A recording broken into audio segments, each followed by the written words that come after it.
same color. So we'll go live.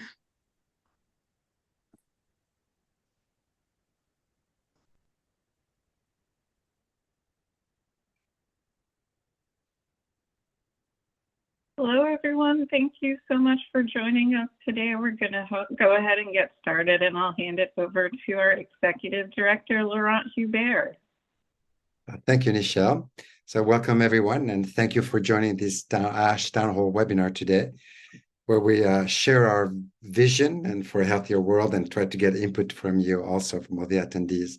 Also want to thank ASH staff for organizing this webinar, and again, all of you for joining us today. If you have any questions during this webinar, which is meant to be a bit more informal than our typical webinars, so you can obviously type them in the Q&A icon using the icon at the bottom of the screen, or also raise your hand, given that for this session, and hopefully we won't have too many people, if the opportunity arises, I can give you the floor to ask some questions to the panelists and the ASH staff. And of course, if you have any questions, feel free to direct them to a specific speaker. There will be a session for Q&A after the speakers speak, but also feel free to ask them at any time. And this year has been, Megan, if you can move on to the next slide, has been an interesting year for ASH again. Unfortunately, I was out of commission. I've not been for circumstances out of my control.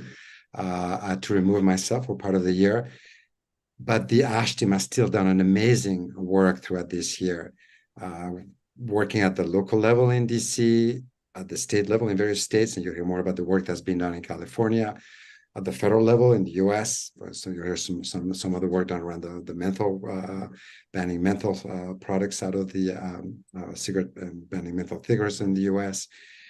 Working also in other countries, in various countries around the world, and also global as we work in various international UN treaties. And much of this work is around supporting forward-looking policies aimed at phasing out the commercial sale of tobacco products. But also there's been work around monitoring the industry and policy and tobacco industry interference at the local in public health policy, working on integrating tobacco control in various human rights processes. And you hear about that, about some of the work with the Human Rights Council and the Convention on Racial Discrimination, but also working in other countries, like in France with this Convention on the Elimination of All Discrimination Against Women, the Convention on the Rights of the Child, and also some work that we're doing, a lot of work that we're doing actually around the Framework Convention on Tobacco Control, the Global Tobacco Treaty. And also some very exciting work that's fairly new, relatively new to ASH, or at least the expansion of the work, which is really working on the protecting your right to a healthy environment, a right that has been recognized recently by the UN and by the Human Rights Council, and through the work that we're doing to try to address tobacco products and tobacco-related plastics in the negotiations of a treaty to end plastic pollution. So you'll hear all of this throughout this session. Also, you hear about some of the many online courses and webinars that we've been running this year.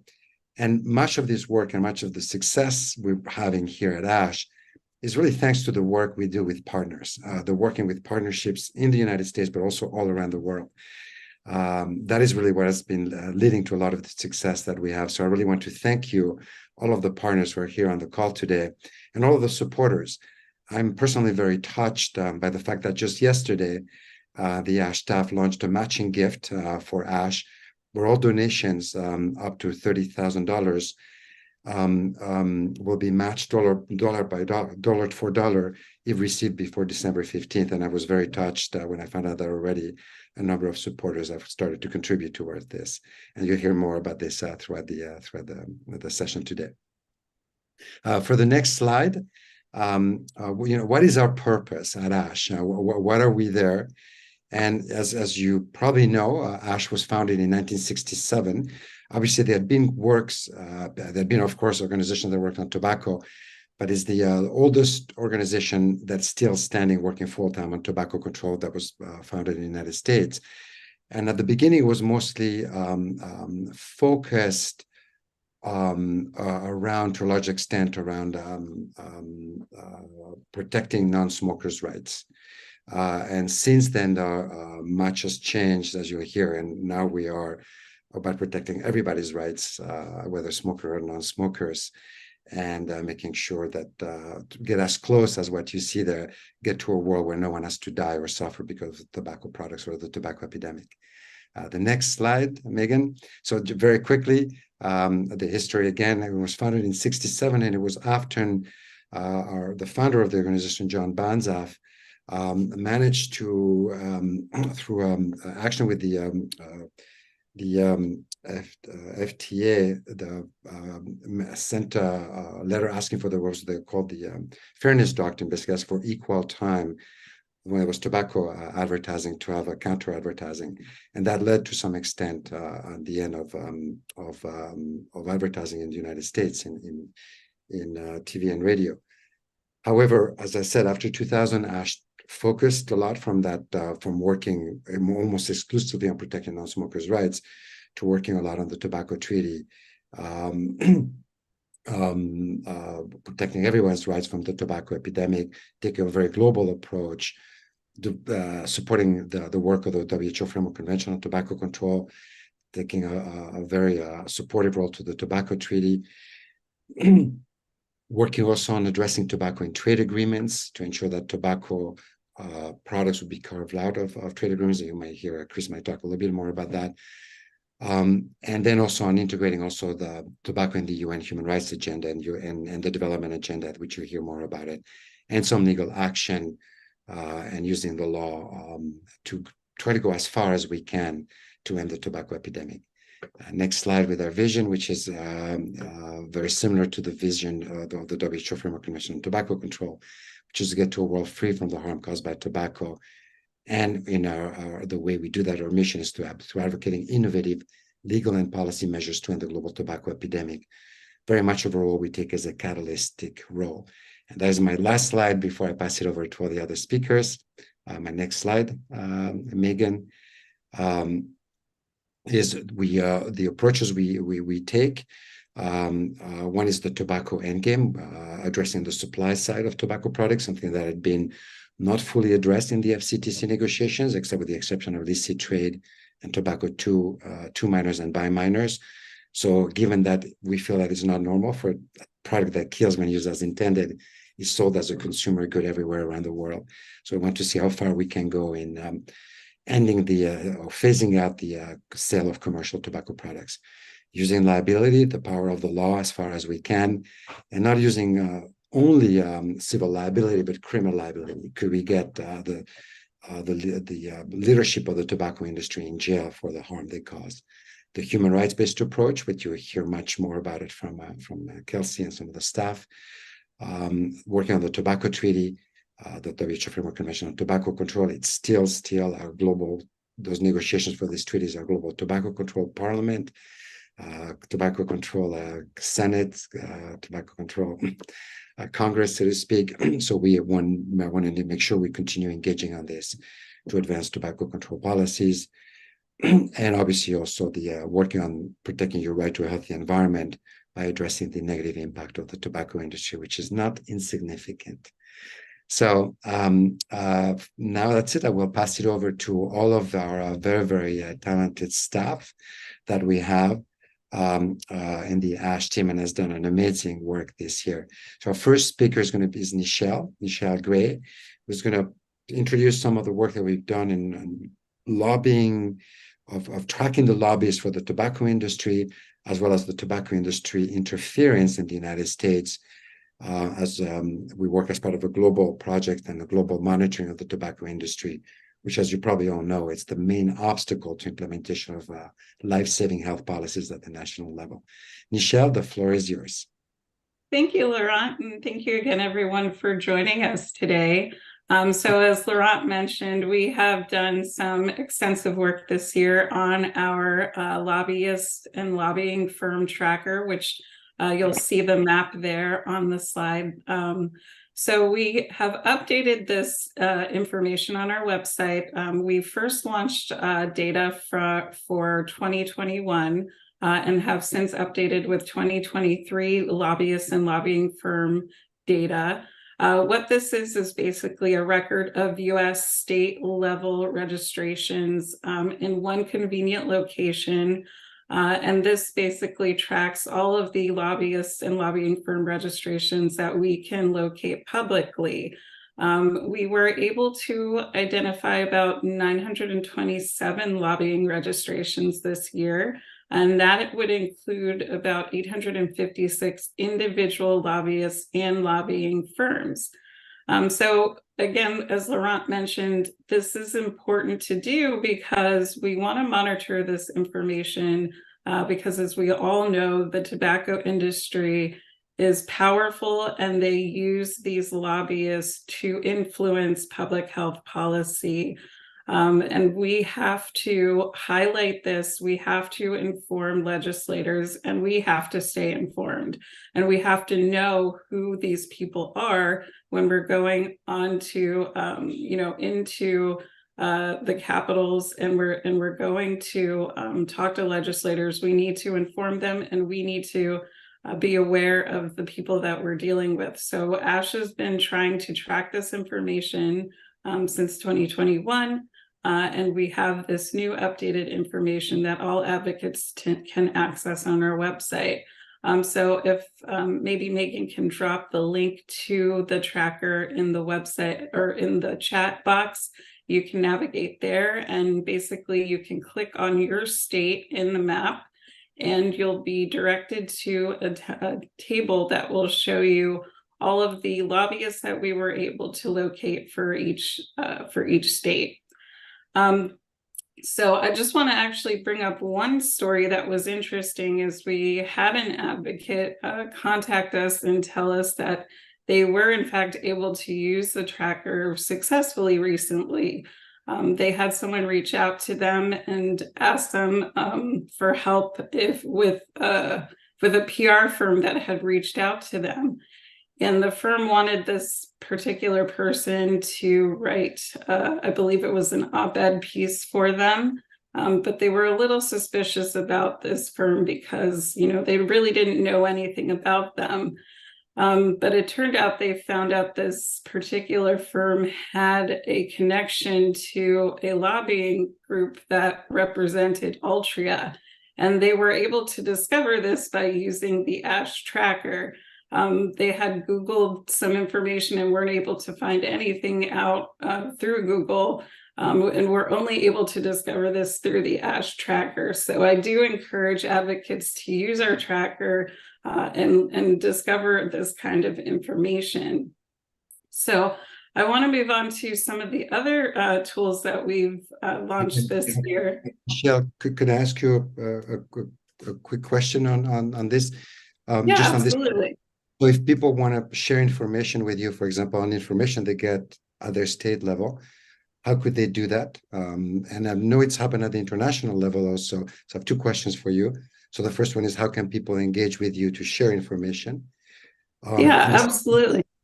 The second question was, go ahead, answer that one first. Yes. Yeah, actually, there's a really easy way. So here on the tracker website, we actually have a feedback button.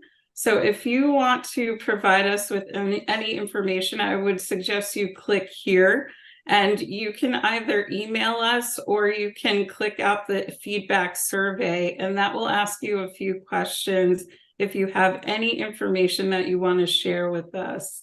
So yeah, I definitely encourage you to use that form. But go ahead, Laurent. I'm happy to answer the next question.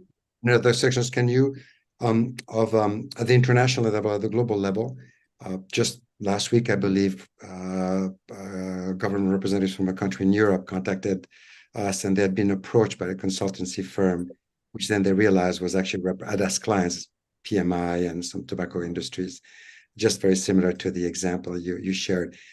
Do you see any potential either expansion to a global project, or are they groups, international groups that work on that also could, that are partner up with ASH, that could be pointed out for that work? Well, it's funny you say that.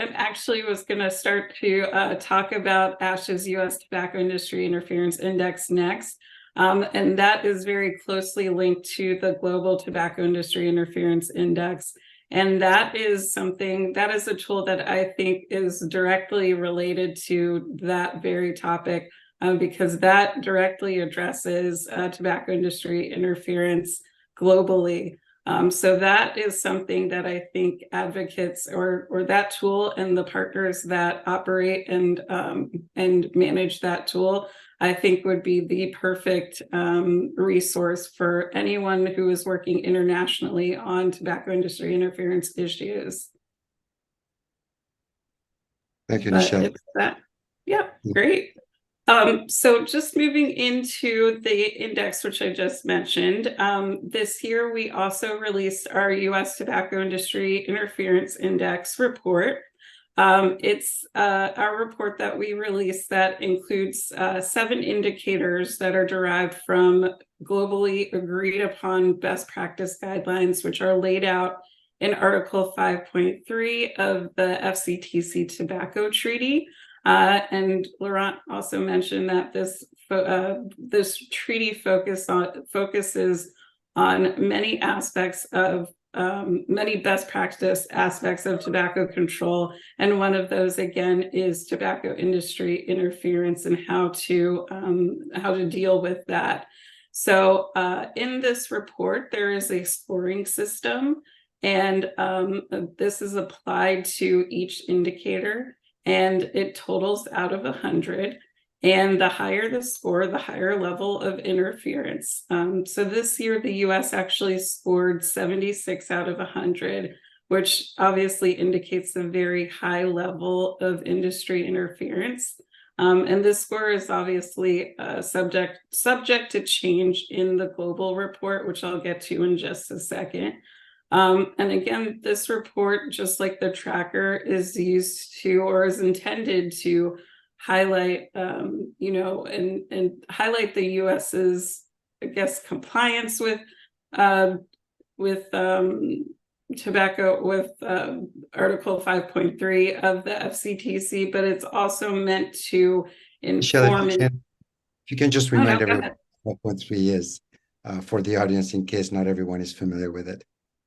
Yes, it has to do with tobacco industry interference. It is the guidelines laid out within the Tobacco Treaty, the WHO Framework Convention on Tobacco Control, that specifically talk about how the tobacco industry's interests and public and tobacco control policy and public health interests are what's the word I'm looking for, are incompatible. They're totally I'm losing the words that I'm looking for, but I think everybody knows what I mean. They don't go together. So this is meant to this report is meant to educate and provide recommendations and strengthen on how to strengthen tobacco control measures. We have found that the US score has been high in every year that we've produced this report. This is the 4th edition of this report that we've done. And later this year, we'll actually have data that we've collected included in the global version of this report. The score will actually be adjusted in the global index report that will be released later. And that score will be higher because the US is not actually a party to the Framework Convention on Tobacco Control. And because of that, the US will incur a penalty to our score. So you'll see that the US score will be even higher and worse than in past years when you compare it to our previous reports, which is pretty bad. Again, we have recommendations in that report that I think any local jurisdiction even could use to improve upon their own tobacco control policy. Even if we can't do this at the federal level, it doesn't preclude us from doing it locally. So I do encourage advocates to look at the report and really educate themselves and share it with their local legislators. And just also looking ahead, beyond these reports, we are working to produce data for a shadow report for the global, what is it called? It's the global Tobacco Control Progress Hub. That is a new data reporting platform that was launched last year. And that was launched by Ash Canada, no relation. And that is a progress hub that features dashboards that users can use to explore tobacco control performance indicators for many different countries. So the US will be included in this year's launch of that hub. So please look forward to that. And then also, we do plan on hopefully expanding upon the data that we collect for our tracker, as well as our index report. So please stay tuned to that as well. And with that, I will pass it back to you, Laurent, for more questions. Thank you, Nichelle. Are there any questions for Nichelle? Any pressing questions? I don't see any, so I'm going to pass it over now to Chris, who will present a little bit some of the work we've done towards this, the work towards phasing out the sale of commercial tobacco products, and then going towards the tobacco endgame target, something that appeared totally radical and unfeasible a few years ago and has become a reality, and much work has been done in that area. So Chris, the floor is yours. Great. Thank you, Laurent. And hello, everyone. Thanks for joining. Let me just start by echoing something Laurent said in the beginning, and it's our collaborations that really allow us to get these things done. And this is particularly true with Project Sunset. From its very inception, we've had two steering committees, a domestic one and a global committee, that have done this on their own volition. It's not part of their jobs. They've given time over and over again. Sometimes people in other countries had to get on at odd hours so we could have conversations. We obviously could not have done it without them, and even beyond the steering committees, there's just scores of people that have given their time to help us move Project Sunset from completely theoretical to reality. And I do too many to name, but I'm going to give one shout out, and I'm sorry to embarrass him. I see John Bloom is on. John Bloom was the moderator for the very first Project Sunset steering committee meeting in 2018. So I'm really happy to see him. All right, so some of the highlights from this year.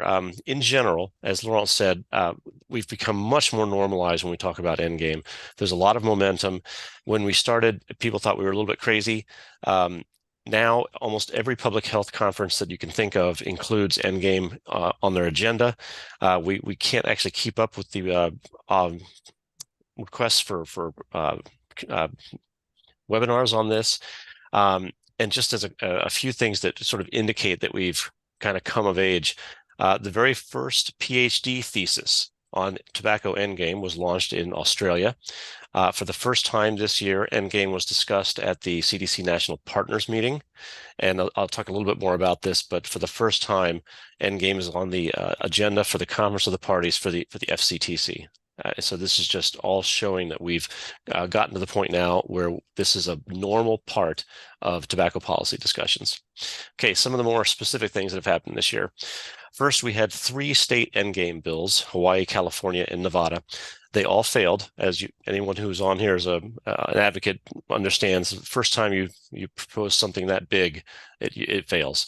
But interestingly, one of the states, California's bill, failed partially because some of the public health groups didn't think it was strong enough. They were pushing for a tobacco-free generation, and as you'll hear in a moment, California is so advanced in its end game that there was a fear that it would actually drag it back. The other 2 bills were also tobacco-free generation bills, although the Nevada one was much more comprehensive and tried to track what New Zealand has done. So we also found out this year a little bit more about how popular endgame is, and especially CDC released a study that they had done in 2021, a national survey where they had asked folks very directly, would you be in favor of tobacco sales ending immediately?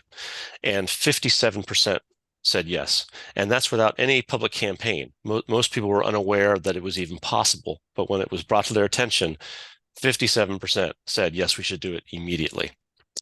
Some of the more specific things that have gone on. Brookline, Massachusetts was sued over its tobacco-free generation law, which is in effect. There was a motion to dismiss granted with prejudice, so it was thrown out of court. The judge basically saying, "Don't bring this back to me." And of course, the industry has appealed that decision, and that hearing is coming up on November 6th. So we don't expect that there to be a change. We expect the appeals court to uphold the lower court's ruling that there was no merit to the case.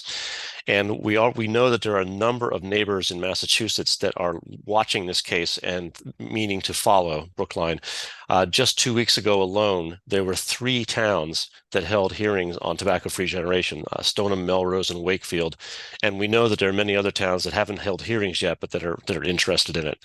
So expect, once this case is completely concluded, which they think will be in January, expect a rush of towns in Massachusetts to implement tobacco-free generation in 2024. I will point out, while we're talking about litigation, Beverly Hills and Manhattan Beach, which have banned all tobacco sales, have not been sued. And we don't know for sure why, but my guess is that the industry knows that they have no case to make. It will be thrown out, and they don't want to set that precedent lest a number of cities start following them as they're going to Brookline. A big event just a few weeks ago, the Truth Initiative came out publicly in favor of Endgame. Now, they've had people serving on the steering committee for Project Sunset since the beginning. So they've always been hopeful on this and provided a lot of free research for us, in fact.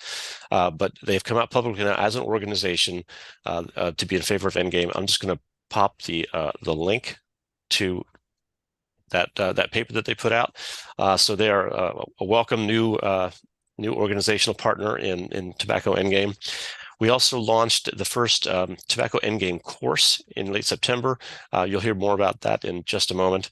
And then more recently, we had the British Prime Minister just about 6 weeks ago announced that they want to do a tobacco-free generation law, and there is a tobacco-free generation law in Parliament in Malaysia, and it's in committee at the moment. So now let me turn to the maps that Megan has put on. I'll go through these very quickly. This map would have been blank when we started Project Sunset, except for the white pin would have been red at that point. That's Bhutan. So that was the only place in the world that had a ban on tobacco sales. They had to rescind that in 2020 because of COVID. So that law is not there anymore. But we have 6 cities in the United States that have passed some sort of endgame rule. We have 1 city in Panama, and then the Netherlands in December passed the strongest anti-tobacco legislation in history. And as I said a moment ago, Malaysia has a bill in Parliament. I didn't get a chance to put the pin in for England, but we can expect that to hit Parliament anytime now. And can you go to the next one, Megan? And these dots just represent countries that have set endgame goals. So they've decided to go to a certain percentage of people who smoke by a certain date. You'll notice that the United States has a pin in it, and we do have a goal. It was 5% or less by 2030. This year, or maybe it was last year, they changed it to 6.1% because unfortunately they have no plan to get to that 5%. But we're working on that one. And I think that is it for me. Well, just looking ahead, there's 2 things to look for. COP is in 2 weeks, 3 weeks, and 2.1 is going to be on the agenda for the first time. So look back to us. We're going to do a daily blog of the COP, and we're hoping that will be a game changer there. And then, like I said, just 4 days from now, the hearing from Brookline will be held on their tobacco-free generation law. And now let me hand it over to Carol Matum. She runs our California program. California is particularly important because they are further along than any other jurisdiction in the United States in endgame and are just doing amazing things. So, Carol, to you.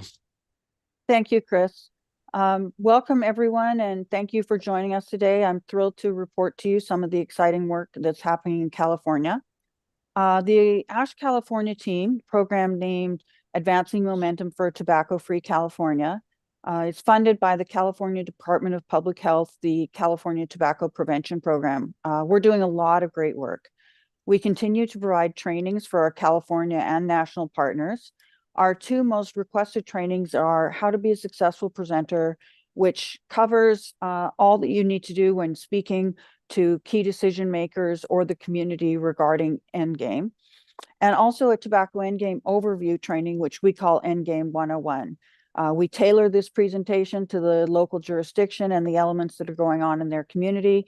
We find that we're getting great reviews on this particular training. We continue to develop media and communication guides and fact sheets. This is keeping us as a key resource for Endgame communication materials. Chris mentioned our work with the Truth Initiative, or that the Truth Initiative has made advancing steps towards Endgame.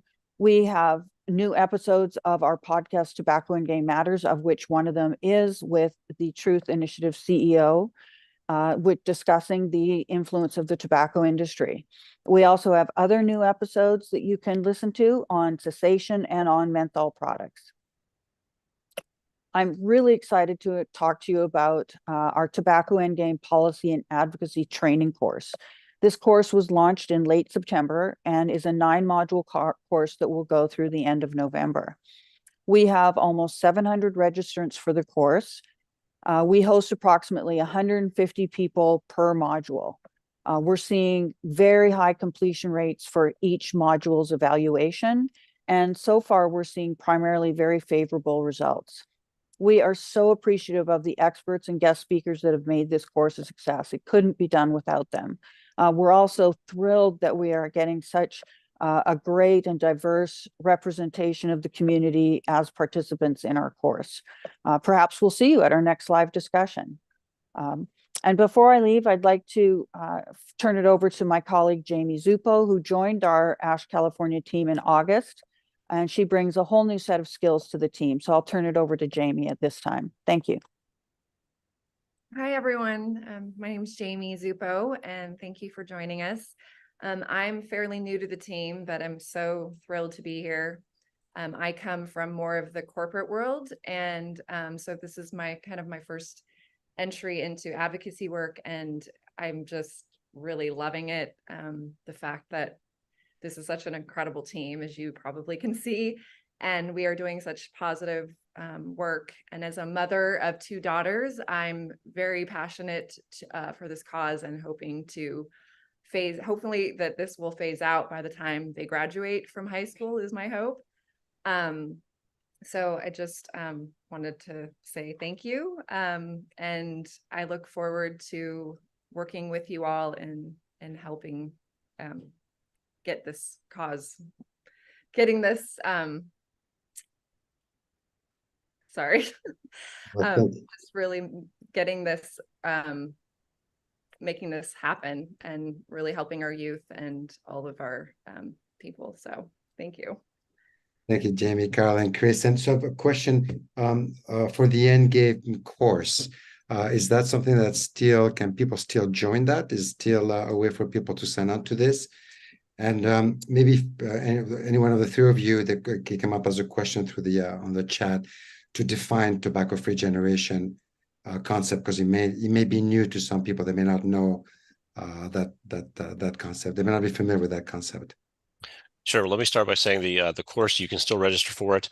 Right now, at its start, we're rolling out 1 module every week, but those modules will live online and can be viewed at any time for free. So I think Megan already put the link in the chat for people if you'd like to sign up for that. I believe even now you can go back and watch the first 6 episodes to catch you up for the next 3 that are coming out. Tobacco-free generation. Laurent, you gave an explanation in the chat, but let me just say it out loud. Tobacco-free generation, or sometimes called nicotine-free generation, is a scheme where you ban the sale of tobacco products to anyone born on or after a particular date. So it's like a sales ban with a grandfather clause. So that it's much more politically palatable in some jurisdictions than an outright ban. And so we're seeing a growing number of jurisdictions looking at that possibility. And Chris, Chris, I'd like to add on about the course information. As Chris mentioned, there are 9 modules, and we do have preset topics for those 9 modules. However, we are always eager to craft new trainings and new modules, new webinars based on what you, our very important asset, would like to see.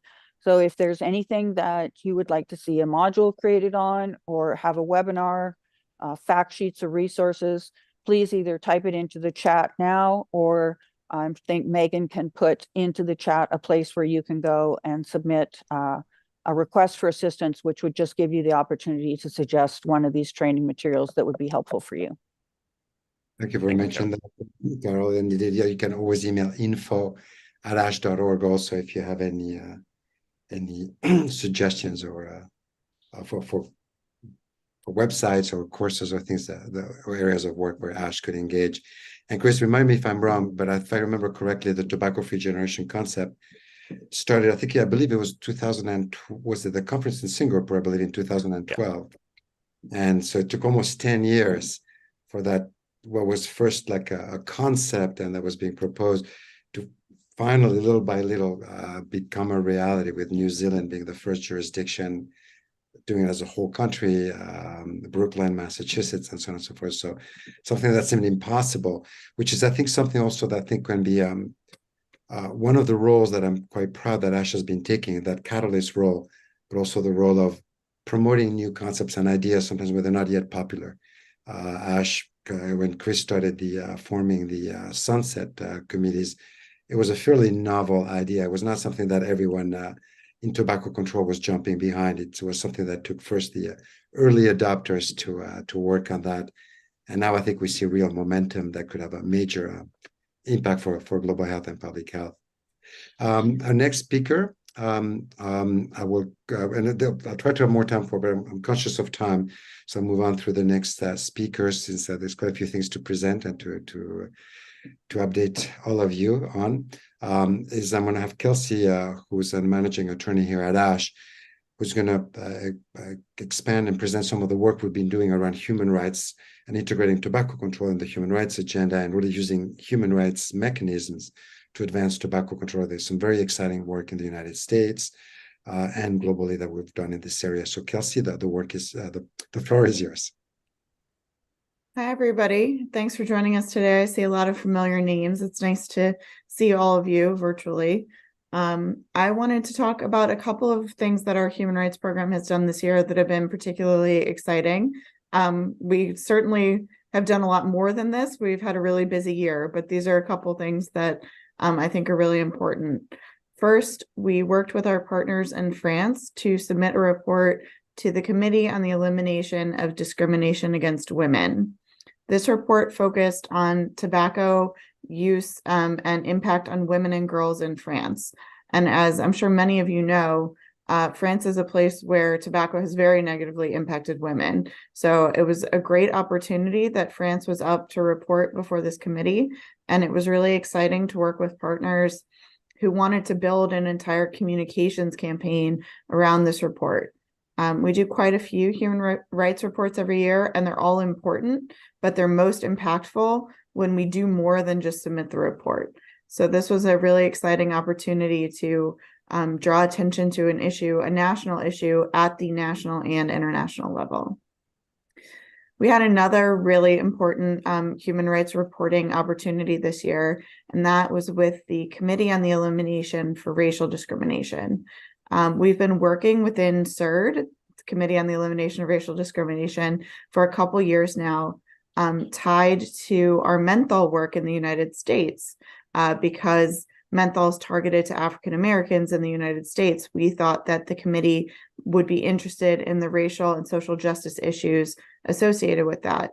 Now the committee is working on a general recommendation, which is almost like a judicial opinion on racism and the right to health. And we have the opportunity to influence that process. So ASH led a coalition of 207 organizations from 61 countries who submitted a comment to that, asking the committee to draw attention to tobacco as an issue that impacts both race and the right to health. This was our biggest report that we've ever done, signed by the most organizations. So it was really exciting to see everyone come out for that. It's such an impactful opportunity, and it was really, really exciting. tied with that is our lawsuit against the Food and Drug Administration for their lack of action on menthol cigarettes. As many of you know, we were co-plaintiffs in that action. It resulted in the FDA saying that they will issue a rule on menthol cigarettes. Unfortunately, we're still waiting for that rule. We've seen a draft, but we're hoping to see the rule by the end of the year. And I know Laurent's going to mention this at the end, but we have a placeholder webinar scheduled for when the rule comes out. We don't know when it's going to be. It's a surprise to us as well. But we want to talk to you all about it as soon as it comes out. So if you register for that webinar, you can get an alert when it comes out, and we will get information to you as soon as possible. I also wanted to mention one other thing that's coming up still this year. We're coming to the end of the year, but we've still got a lot of work to do. And that's the convention or the COP, I'm sorry, the Conference of the Parties for the FCTC Treaty, which Chris has already mentioned as well. But we're working towards a human rights decision at the COP, which will illustrate that the FCTC views tobacco as a human rights issue. As much as we're getting information and support that the human rights committees think that tobacco is a human rights issue, we need the tobacco control community to think that as well. So that's coming up. Look for an announcement on that after the COP, right around Thanksgiving time in the US, third week in November. And it'll be an exciting end to an exciting year. So back to you, Laurent. Thank you. Thanks, Kelsey. And we're obviously anxiously awaiting the outcome of the FDA of the ruling out, and have the webinar on the topic. And on human rights, you mentioned a few countries, but over the years we've done many other countries, and there's some not mentioned, and some that will be released next week, and some that actually could be quite interesting, given that one of the countries that's a big culprit in its complicity with the tobacco industry. We have a much more in-depth report that will be released next year.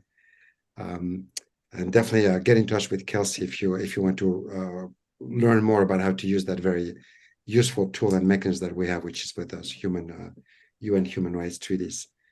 Our next speaker will address one of the topics that I mentioned earlier, is this plastic treaty negotiations, which are underway, and our colleague Liz will be going to Kenya next week to attend those negotiations and make sure that tobacco is adequately addressed.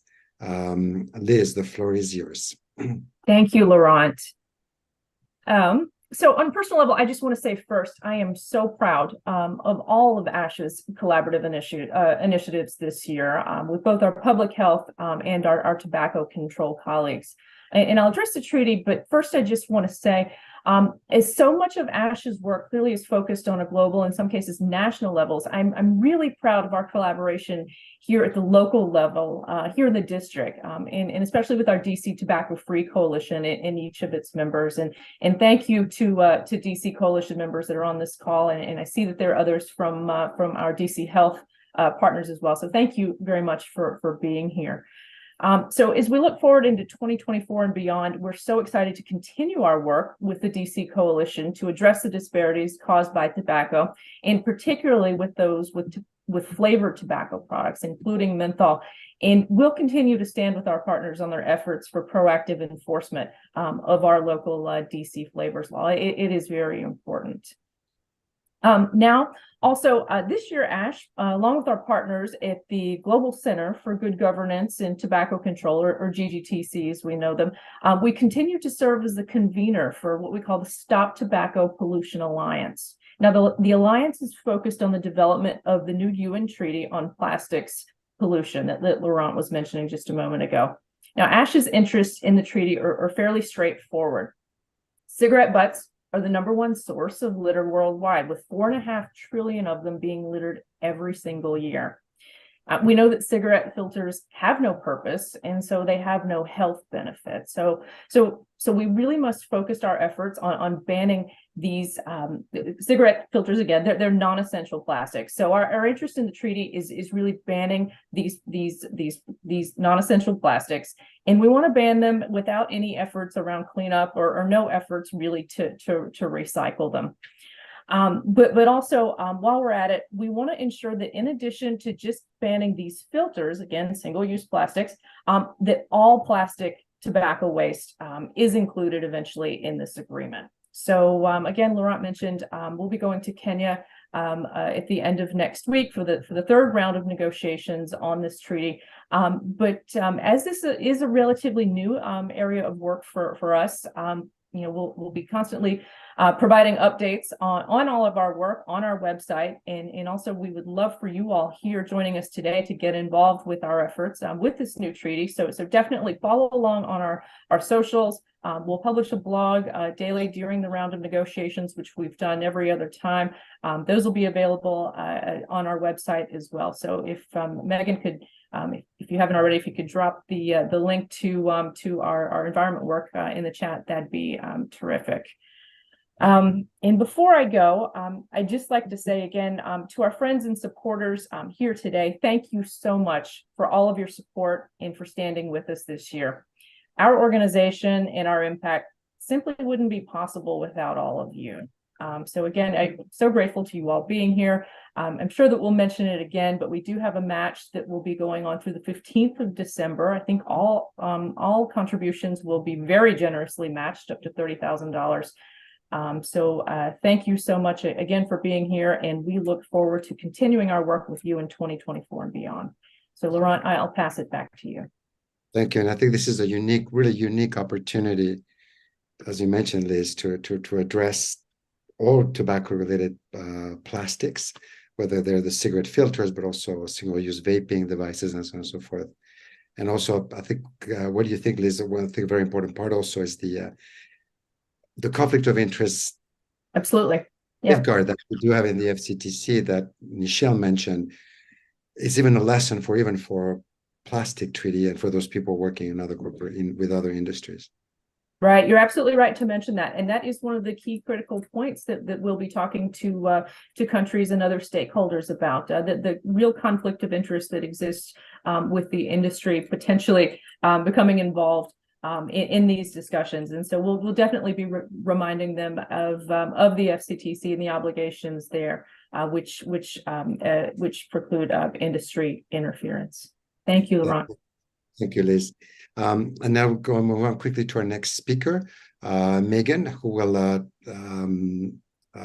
address some of the endgame courses, so the growth in with some of the work we're doing, the webinar series, and getting some of your ideas for next year. So I'll give the floor over to Megan quickly. Thank you, Laurent. This past year has been really productive for all of us. We've really enjoyed working with all of you on the Tobacco Endgame course.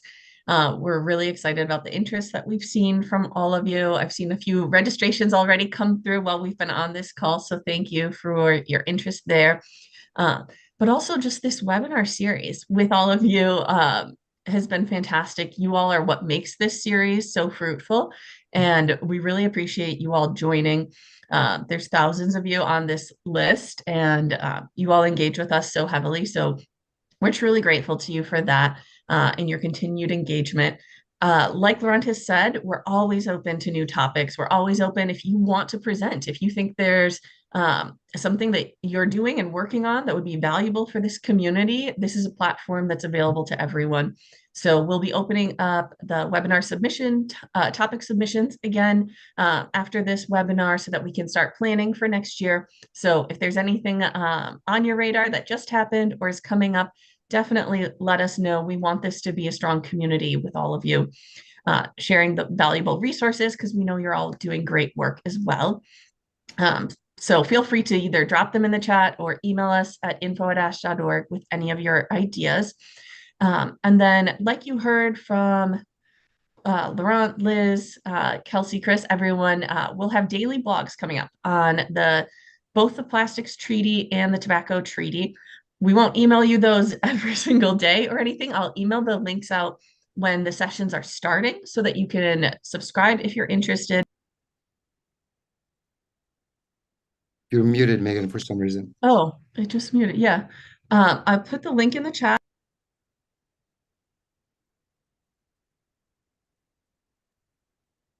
Sorry. Muted again. It kept muting me. I'll put the link in the chat for the daily blogs for both of the treaty negotiations. If you'd like to subscribe and get an email every time we publish one of those blogs, it's at the top of that web page. Otherwise, we'll just send an email at the start of the negotiations, and if there's any big announcements at the end. But if you'd prefer to receive those updates via email every day, go ahead and subscribe there. We'll also be posting about it on social media, so feel free to follow us on any of our social platforms, and you can stay up to date with us there. And I think that's it for me. Thank you, Megan. So everyone, if anyone who has if you have suggestions for either webinars or topics, areas of work where you want to present your work, your tobacco control work, this is a great platform. We're very, very fortunate to have an international audience that joins our webinars. For some of our projects, we have like in the course, like over close to 1,000, if not more, attendees already. So some of our platforms get fairly well attended. So it's an opportunity for you to share the work you do and augment some of that work. So thank you, Megan, for reminding this to our friends and colleagues. You've heard a few times these Conference of the Parties coming up.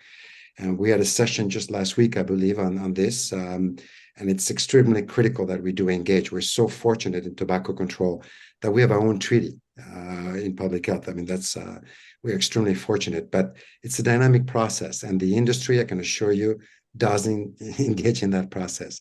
The next round of treaty negotiations are going to be at the end of November. Some of us, for those of you who are in the United States, unfortunately, a big part of the ASH team will totally be missing Thanksgiving and spending that entire week in the treaty negotiations. But it provides a great opportunity, given that we have topics that had not been on the agenda in the past, like endgame, which in the FCTC's Article 2.1, which is the article that makes it clear that tobacco treaty is the floor and not the ceiling. So ASH is taking a very active role in that area. We're also taking a very active role supporting some work and some discussion around user liability. There's the human rights decision also, and the decision is kind of a binding resolution in the context of this, of the Conference of the Parties of the treaty. And Kelsey mentioned that very important work taking place.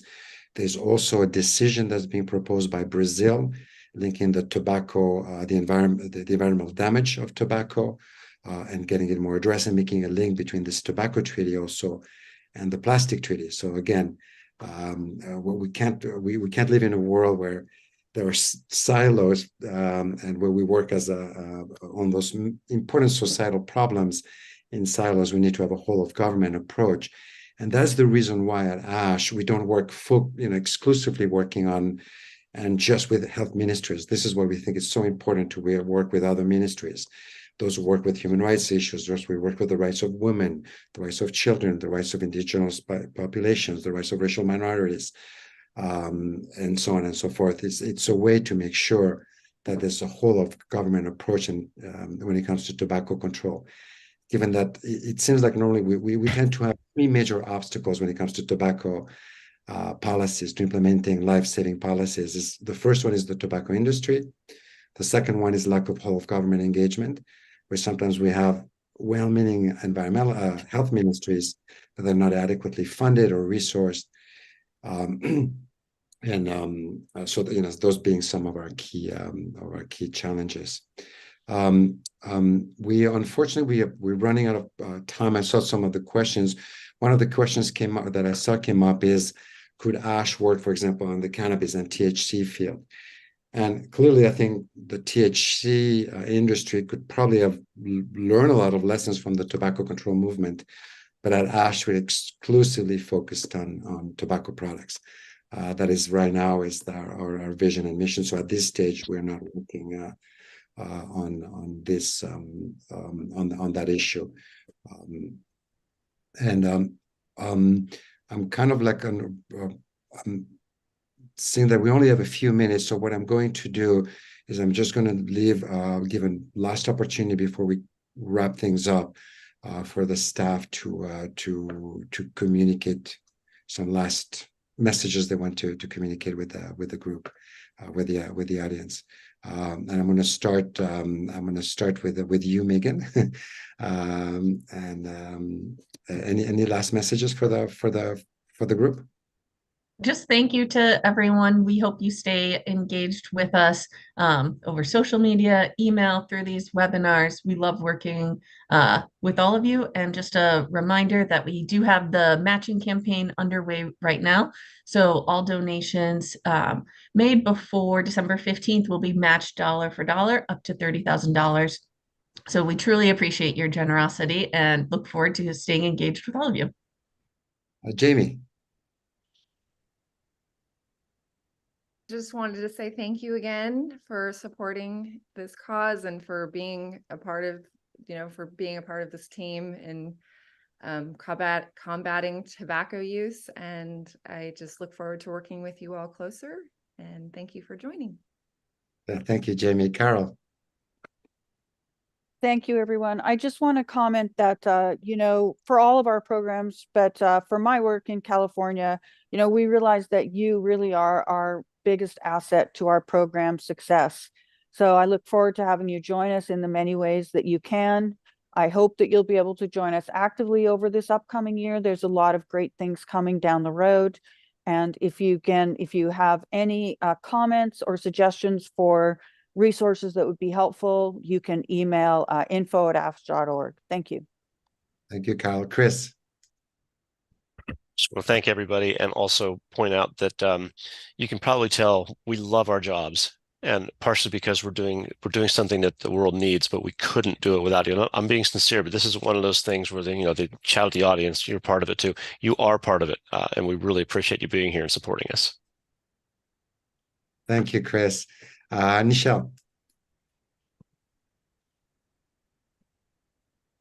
I would just echo what everyone else has said. Thank you all so much. We couldn't do this work without you. We rely heavily on your feedback and the information that you share with us. So please, keep up the partnership with us in the new year, and we look forward to working with you. Liz. Thank you, Laurent. Again, echoing what's already been said. Thank you all so much for being here.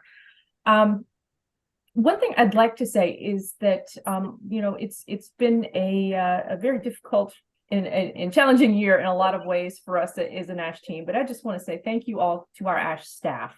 You guys have done a wonderful job. It's been an interesting year for us again. But we've made it through. We've made it together, and I think that I can speak on behalf of all of us where we can say, Laurent, we are so proud of you, and we are so happy to welcome you back to your role as ED. We're grateful that you're here, and thank you so much for all that you do. And thank you to everyone again here who has joined us today to hear about all of our exciting work, everything we've accomplished this year, but also everything that's on the docket going forward. One thing, just with regard to the environment, I do think that this is something that, beyond our tobacco control colleagues, we all understand. Tobacco product waste, cigarette filters are the #1 most littered product in the world. So if you can help us spread the message, spread what we're doing with this new plastics treaty, we would certainly be grateful. And my colleague Megan has produced a beautiful infographic that explains the concept in our interests very well. So I hope that she has a chance to share it, and I would invite you all to share that as well. So thank you again, and thank you, Laurent. Thank you, Liz. And so we're going to wrap up. And so as we have, I just want to remind everyone about the placeholder for the FDA role on mental webinar that we'll do. And we encourage you to register early, given that we expect, now last time we had a webinar on the topic after one of the last one with announcements on the outcomes of the suit. It was a heavily attended webinar. So we encourage you to sign on, and then the exact title, date, time, etc., will be immediate as soon as the rule is released. So you will get information, updated information for you to be able to join this webinar. Again, I want to take this opportunity to thank you all for joining us today, for your partnership, for your support, for your interest in the work we do. And I really look forward to continue this life-saving world that we collectively doing together. So again, join us for upcoming webinars, and I look forward to continue working with you, and look forward to seeing all of those that we will that will be at the Conference of the Parties in Panama in a few weeks. And the rest of the team will be spread out in other places, like Liz in Kenya, and so on and so forth. So we look forward to working with all of you globally. Thank you so much, and look forward to seeing you again. Bye-bye.